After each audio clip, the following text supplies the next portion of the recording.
Film की शुरुआत होती है और हमें एक बिल्डिंग को दिखाया जाता है जिस पर एक लड़का खड़ा था। उसकी हालत बहुत खराब होती है। ऐसा लग रहा था कि वो अभी भी होश होकर नीचे गिर जाएगा। जैसे ही वो नीचे गिरने वाला था, यहीं पर सीन कट होता है, जिसके बाद हमें एक प्रोफेसर दिखाई जाती है जो कि अपने स्टूडेंट्स को लेक्चर दे रही थी इंसोम्निया के बारे में, जो कि कैसी बीमारी है जिसमें इंसान 1 घंटे भी ठीक तरह से सो नहीं पाता। प्रोफेसर कहती है, मुझे भी पहले ये बीमारी थी, मैं भी ठीक तरह से सो नहीं पाती थी। यहीं पर कुछ और स्टूडेंट्स थे जो प्रोफेसर को बताते हैं कि हमें भी इंसोम्निया जैसी बीमारी है। तभी एक लड़की जिसका नाम जेन होता है, वो बताती है कि मुझे तो कभी कभी 3 दिन तक नींद नहीं आती। जेन के मॉम डैड नहीं थे, वो अपनी छोटी बहन और नानी के साथ रहती है। वो देर रात तक पढ़ती थी, बार बार अपने घर के दरवाजे के लॉक को चेक करना कि वो सही तरह से बंद है या नहीं। उसका एक छोटा सा रेस्टोरेंट भी था जिसके लिए 4 बजे से ही वो खाना बनाना शुरू कर दिया करती थी। अब जेन जो कि देर रात तक जागा करती थी,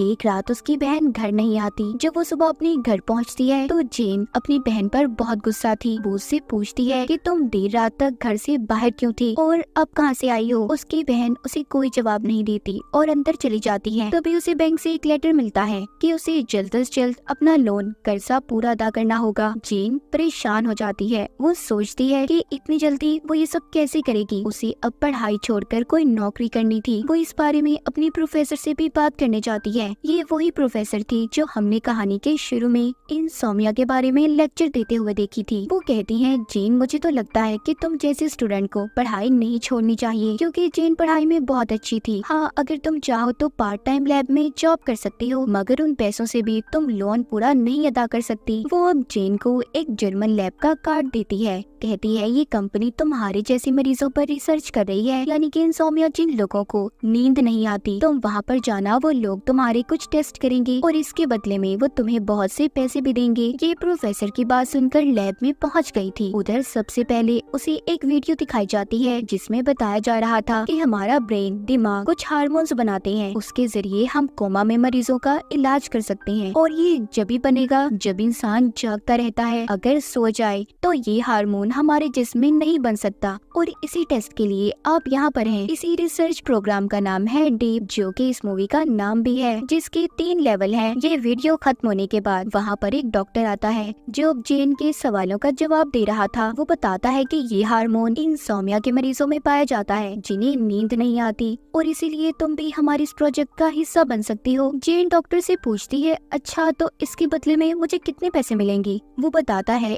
1 लेवल पूरा करने पर तुम्हें 1 लाख मिलेगा। जेन पैसे सुनते ही प्रोजेक्ट के पेपर्स पर साइन कर देती है। डॉक्टर अब उसकी गर्दन के पीछे एक चिप को इंजेक्ट डाल देता है। वो बताता है कि ये चिप तुम्हारे दिमाग से हार्मोन जब तक जमा करती रहेगी जब तक तुम जागती रहोगी, और जब ये चिप पूरी तरह से भर जाएगा तुम्हारा पहला लेवल पूरा हो जाएगा। वो इसके हाथ पर एक वॉच घड़ी बांध देता है। वो बताता है कि ये घड़ी बताती रहेगी कि तुम्हारे चिप में कितना हार्मोन जमा हुआ है, और जब तक ये घड़ी 100% तक नहीं जाएगी तुम्हें इस घड़ी को नहीं उतारना। और हाँ, एक और बात, ये हमारा सीक्रेट खुफिया प्रोजेक्ट है, इसके बारे में तुम किसी को कुछ नहीं बताओगी। फिर आखिरी बार डॉक्टर ये बताता है, अगर गलती से भी तुम सो गई, गलती से भी, याद रखना तुम्हारी घड़ी का अलार्म बजने लगेगा। तुम्हें 60 सेकंड के अंदर अंदर जागना होगा, वरना तुम्हारा हार्ट, दिल फट जाएगा और तुम मर भी सकती हो। जेन ये बात सुनकर कहती है, व्हाट, क्या ये बात आप मुझे अब बता रही है। डॉक्टर कहता है, डरो मत, ये चिप तुम्हें नींद आने से पहले ये जल्दी भर जाएगी। अब पहले दिन तो जेन को नींद नहीं आती। वो देर रात तक पढ़ाई करती है। उसकी घड़ी में हार्मोन्स का लेवल 39 से 40% तक बढ़ गया था। फिर वो अपनी नानी के कमरे में उन्हें देखने जाती है जहाँ पर वो नहीं थी। वो बेड के नीचे से कुछ ढूंढ रही थी। जेन अपनी नानी का अब मसाज करने लगती है। उसकी छोटी बहन रात को घर फिर से लेट आती है, जिसको जब वो डांट रही थी तो उसका फोन नीचे गिरकर टूट जाता है। इस बात पर उसकी छोटी बहन उससे गुस्सा होकर चली गई थी। अब आता है दूसरा दिन, जहाँ पर जेन अपने कॉलेज में बैठी कैंटीन पर खाना खा रही थी। तो इसके पास एक लड़का आकर बैठ जाता है। वो इसके हाथ पर घड़ी देखकर पूछता है, क्या तुम डीप प्रोजेक्ट में हो। तभी जेन ने अपने हाथ को छुपा लिया था। वो लड़का कहता है, डरो मत, मैं भी डीप में हूँ। यहाँ पर दिखाया जाता है इसका नाम विन था, जो अक्सर देर रात तक पार्टीज में मसरूफ रहा करता था। इसको भी इंसोम्निया था, इसे भी नींद नहीं आया करती थी। तभी वो वहाँ पर एक लड़के की तरफ इशारा करता है और कहता है, वो देखो, उसका नाम जिन जिन है वो भी हमारी तरह डीप के प्रोजेक्ट में शामिल है। जिन के बारे में दिखाया जाता है जो कि एक यूट्यूबर थी, उसे अपनी खूबसूरती से बहुत प्यार था, इसको भी नींद नहीं आया करती थी, वो भी डीप में पार्टिसिपेट कर रही थी। अब यहाँ पर आता है एक और लड़का जो विन का दोस्त था। ये एक गेमर होता है जो सारी रात भी गेम खेलकर थकता नहीं था, इसको भी नींद न आने की बीमारी थी। यहाँ पर अब ये चारों अपने बारे में एक दूसरे को बताते हैं। इनमें से विन का दोस्त कहता है कि अगर हम सो गए तो हमारी मौत हो सकती है। जेन कहती है हमें नींद नहीं आ सकती, हमारी तरह इंसोम्निया के मरीज नींद तो हमारे करीब नहीं आती। फिर यहाँ पर ये बातें करते हैं और बहुत ज्यादा खुश भी थे कि पहला लेवल पूरा करने के बाद इन्हें बहुत से पैसे मिलेंगे। ये एक दूसरे का नंबर भी लेते हैं। 3 दिन के अंदर अंदर इन चारों ने 100% पूरा कर लिया था, यानी कि पहला लेवल पूरा हो चुका था। सभी बहुत खुश थे। अभी उस डॉक्टर के पास जाकर अपने अपने पैसे ले लेते हैं। इतने सारे पैसे इन्होंने पहली बार देखे थे, समझ नहीं आ रहा था कि वो इन पैसों का क्या करते। विन का दोस्त तो गेमिंग गैजेट खरीद लेता है तो जिन महंगा सा फेशियल करवाती है,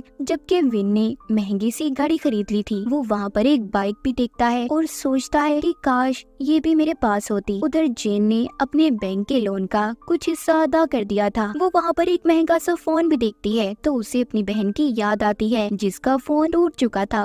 वो सोचती है कि काश इसे मैं ले सकती। ये चारों अपनी जरूरियात पूरी करके बहुत खुश थे। अब यहाँ पर जेन सबको बताती है कि जब से हमने पहले लेवल को पूरा किया है, पता नहीं मुझे क्यों ऐसा लगता है कि जैसे कोई हमारा पीछा कर रहा हो। विन कहता है हमें तो जागकर कुछ नहीं हुआ, मुझे लगता है तुम्हें जाग जाग कर सपने आने लगे हैं। जेन यहाँ पर सबसे पूछती है कि अगर हमें दूसरे लेवल के लिए बुलाया गया तो क्या तुम लोग जाओगे? वो कहते हैं हाँ ना, जरूर जाएंगे। इन्होंने जब इतने सारे पैसों को देखा तो इनके दिल में अब लालच आ गया था और इनकी जरूरियात भी बढ़ने लगी थी। ये अपना व्हाट्सएप ग्रुप भी बना लेते हैं, जिसके बाद जेन यहाँ से चली जाती है। विन जेन को पसंद करने लगा था। जेन अपने घर आ गई थी और अपनी बहन को भी नया फोन देती है, जिस पर वो बहुत खुश थी और पूछती है कि तुम्हारे पास इतने पैसे कहाँ से आए? जिस पर जेन उसको कहती है तुम्हें क्या लेना देना, तुम अपनी पढ़ाई पर तवज्जो दो बस। उधर हम विन को देखते हैं जिसने अपने घर की बेसमेंट में बहुत सारी अजीबोगरीब चीजों को रखा हुआ था। कुछ दिन पहले उसकी मॉम की मौत हो गई थी और अपने डैड से तो विन ठीक तरह से बात भी नहीं करता था। जेन की भी उसकी मॉम से लड़ाई हो जाती है। खैर अब ये चारों दोबारा से लैब में पहुंच गए थे और जाकर डॉक्टर से दूसरे लेवल के बारे में पूछते हैं, जिस पर वो बताता है कि दूसरा लेवल थोड़ा सा मुश्किल होने वाला है। हाँ, तुम्हें 5 दिन की नींद को खोना होगा। पहले तो सब सुनकर कहते हैं क्या 5 दिन? ऐसे हम लगातार जागते रहेंगे, बिना सोए हम कैसे रहेंगे? तभी जेन पूछती है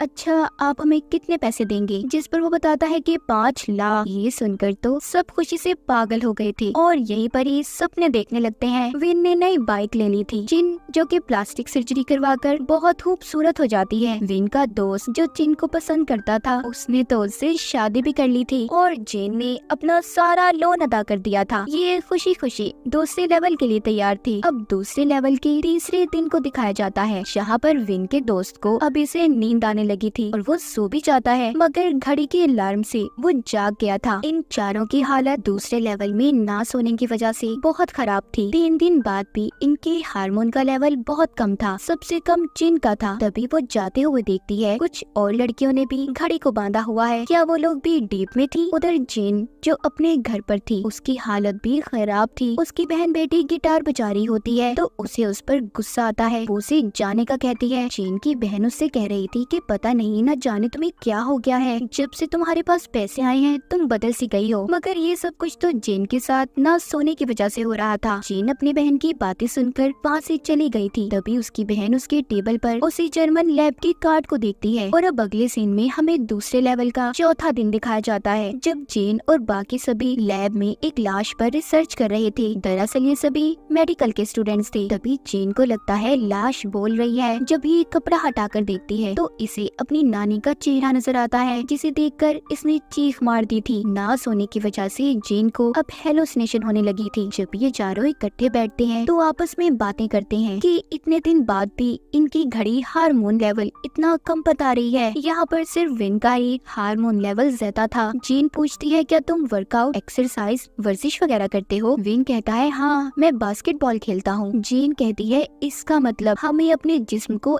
एक्टिव रखना होगा, जैसे हम खुद को जगा रहे हैं हमें अपने जिस्म को भी जगाना होगा। विन कहता है तो ये बात है, चलो हम ऐसा ही करते हैं। अब ये चारों खूब मौज मस्ती मस्ती करते हैं, पार्टीज करते हैं, इन्हें बहुत मजा आ रहा था। यहाँ पर विन इन्हें एक ड्रग दिखाता है जिसे पीने से नींद नहीं आती। जेन पूछती है कि ये तुम्हें कहाँ से मिला, ये आम मार्केट में तो नहीं मिल सकता। विन कहता है हाँ मैं जानता हूँ, मैंने इसे लैब से चुराया है। जेन कहती है क्या तुम जानते हो, तुम्हें इस सिलसिले में पुलिस पकड़ कर ले जा सकती है। वो उससे कहता है डरो मत, ऐसा कुछ नहीं होता, एक तो तुम डरती बहुत हो। वो उसे जूस में मिक्स करता है। सबसे पहले वो खुद पीकर दिखाता है, देखो मुझे कुछ हुआ नहीं ना। अब वो भी तीनों अपने जूस में उस ड्रग को डालकर पी जाते हैं क्योंकि इन्हें जागना था। ये अब गाने लगाकर खूब मस्ती करते हैं। तभी जेन को न जाने क्या हो गया था, वो ज़ॉम्बी की तरह चलते हुए आगे जाकर खूब डांस करती है। दरअसल ये इनके साथ उस ड्रग की वजह से हो रहा था। इधर दूसरी तरफ जेन विन के दोस्त के कमरे में जाती है जहाँ पर उसे अपनी ही आवाज आ रही थी। जब वो जाकर देखती है तो कंप्यूटर स्क्रीन पर उसकी वीडियोस चल रही होती हैं। उसे यहाँ पर समझ आती है कि जो उसे लगता था कि कोई उसका पीछा कर रहा है वो कोई और नहीं बल्कि विन का दोस्त था। जिनको अब ये लगने लगा था कि ये कोई साइको लवर पागल आशिक है। ये सोच कर वो टेंशन में बेहोश हो जाती है। उसकी घड़ी का अलार्म भी बजने लगा था। तभी कमरे में बाकी तीनों भी आ जाते हैं। विन का दोस्त उसकी ऐसी हालत देखकर बहुत रोता है। वो कहता है ये सारी तैयारी तो मैंने बस इसलिए की थी कि मैं इसे बता सकूं कि मैं इसे कितना प्यार करता हूँ। जेन देखती है जेन को सांस आना बंद हो गया था। वो जल्दी से उसे CPR देती है, यानी कि वो उसे अपने मुंह से सांस दे रही थी। आखिर कुछ सेकंड में जिन को होश आ गया था। वो देखते हैं इसी दौरान उनकी घड़ियों पर हार्मोन्स का लेवल भी 100% हो जाता है, यानी कि इन्होंने दूसरे लेवल को पूरा कर लिया था। ये अधमरी हालत में अब डॉक्टर के पास जाते हैं और उससे कहते हैं कि हमारे पैसे दे दो। डॉक्टर कहता है वाह तुमने तो दूसरा लेवल पार कर लिया जिसको